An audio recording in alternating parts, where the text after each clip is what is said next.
Hello everyone, I am the MoeChicken, blah, blah, blah. I am the MoeChicken, and welcome back to more Castlevania Symphony of the Night. In the last episode, we were in the long library, and we were exploring and finding things and checking out books and all sorts of other things.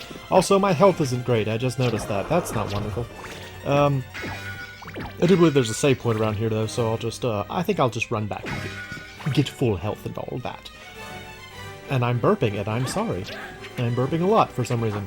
Oh no. Oh no. Oh, this is terrible. Oh, it's all falling apart. No! Run! Run away! Oh, that was the worst thing that could have happened. Wait, hang on. What? Isn't it one of my things? Yes, turtle! It worked! Look at that, you guys! I actually used my magic! That's not it. Hang on, I want to do it again. That's not it. Hang on, I want to do it again. It was awesome. I actually did the thing. I did the... No! Oh, no!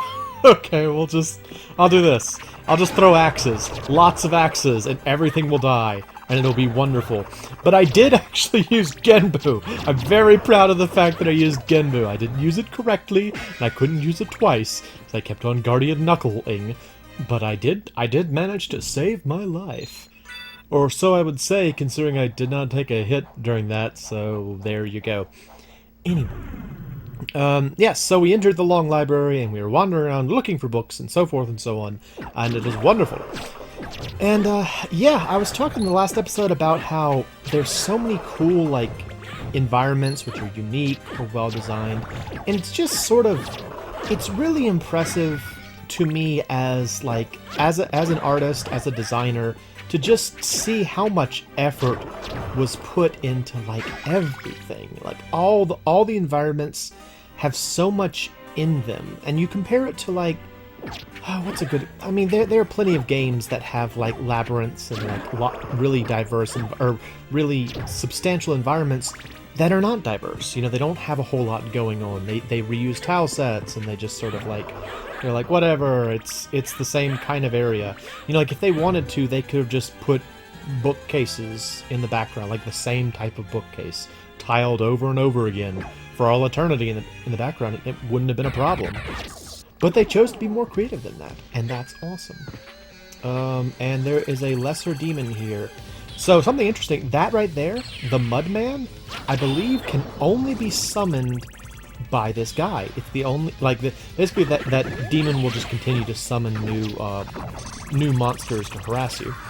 And the Mudman, I believe, can only come from him. And what's interesting, like many of the monsters in this game, the Mudman is a reference to a monster from Castlevania Rondo of Blood.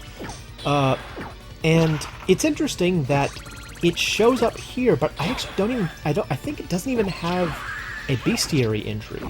It's like, it's kind of a completely non-referenced monster elsewhere. It's just this one boss can summon it. I also don't think these things can summon them later when they become a regular monster. I think later on they can only summon actually I think they can only summon more of their own kind. I don't think they can summon regular enemies anymore. He's dead now. But it's just kind of a neat little thing. You know, again, speaking to the idea that, like, there's all kinds of specialty stuff. Even something like this. Look at this background right here. This, like, grand staircase. Only in this one area. Only in this one part of this one area. That's awesome. Anyway, yeah, let's keep looking around. So, coming down here, this would normally be where I believe Alucard would get... I don't want that. I really don't like the stopwatch very much in these games. Alucard gets a Frankfurter here, and like some sort of rod, and then probably a help, something, and then this tells you that you cannot get through because you are not Alucard. You can't get through. No! No! I don't have any skill in my repertoire to get through there, so... Alas and alack. Let's move on. Let's see. So what else do I need to do? Let's look at the map. So we are up there. And we need to go back out to the outer wall, because I think we are basically done in the library. and go up to the clock tower. It'll be a good time. Now, one thing that I think is kind of interesting about this game, so there is an area that is called the clock tower. We're going there now. And in that area, there are gears and cogs and so forth and so on, all of which would suggest that there's a clock. Thing is, in the clock tower, I don't believe there is a clock anywhere. The only large clock I can think of in this game is the giant one where you first meet Maria if you're playing as Alucard, and the one that leads down to Dracula. So I guess you could infer that, like, all those gears are turning that clock. Okay, well, let me back up. There's one other clock in the background near the throne room. There's a clock, but that's not really attached to those gears. Also, if you look at in one of the hidden rooms in the clock tower area, where you fight a cloaked knight. I know this because, well, I'll expound on why I know that in just a moment, but yeah, if you look at the background of that room, it looks like the backside of a clock. So maybe there's a clock outside? I don't know. It's just sort of strange that you never see the clock in the clock tower. You know, there are clocks elsewhere, but not in the clock tower, not in the area named after the clock tower. Just sort of strange. Anyway, so yeah, the cloaked knight. I know of the cloaked knight, and I know specifically of that one room where the cloaked knight shows up, because once again, it was another item that my good friend got when we were playing this together that I could not get for the life of me. Namely, the Heaven Sword. The Heaven Sword is probably the most broken thing in this game. Well, okay, that's one opinion. Also, the Chrysogrim is pretty broken, and that's not getting into like some of the better armor and stuff, or like, for example, the barrel circlet that you can use to completely break Galamoth. But so there are plenty of things that are broken in this game. But the Heaven Sword's pretty up there. If you've never used it before, it's basically a sword that acts like a boomerang. So you when you swing with it, it kind of like shoots out forward and then will come back to you. So it goes out and then it kind of boomerangs back. And anytime it passes over an enemy, regardless of where in the attack it is, let's take the elevator, why don't we? Here we go. It'll do damage. So you can throw it out and it can still hurt things on the way back. And it's so cheap. It's amazing.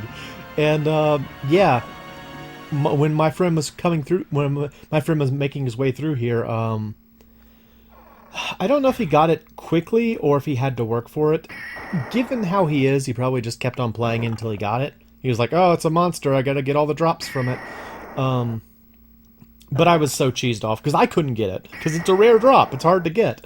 Yeah, it was very desirable, very desirable. Actually, so here's a fun thing. I was kind of waiting to talk about this, but I will wait until the next episode, because this episode's almost up. So, unintentional cliffhanger, I guess. I'll talk about that in the next episode. Namely, I was going to talk a little bit about the, I guess you could say, spiritual successor to this game that came out recently. And I'm very excited about it, but I will talk about that in the next episode. So you'll have to watch that.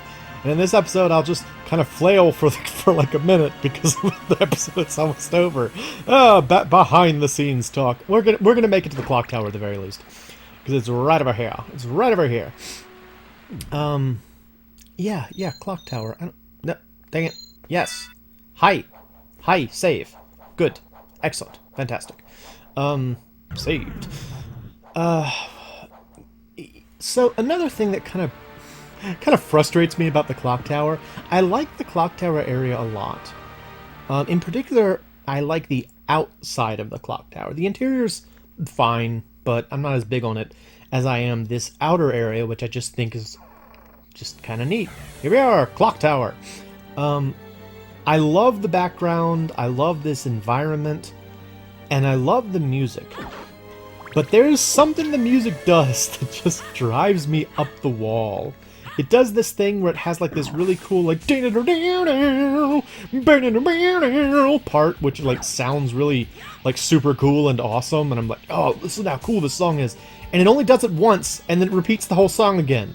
And I'm like, no, why didn't you do that twice? That was the cool part of the song. And you have to wait for it to come around again to hear it again. Hear the sweet. That guy didn't even try. Alright, that's probably going to be it for this episode. On that note, we will go.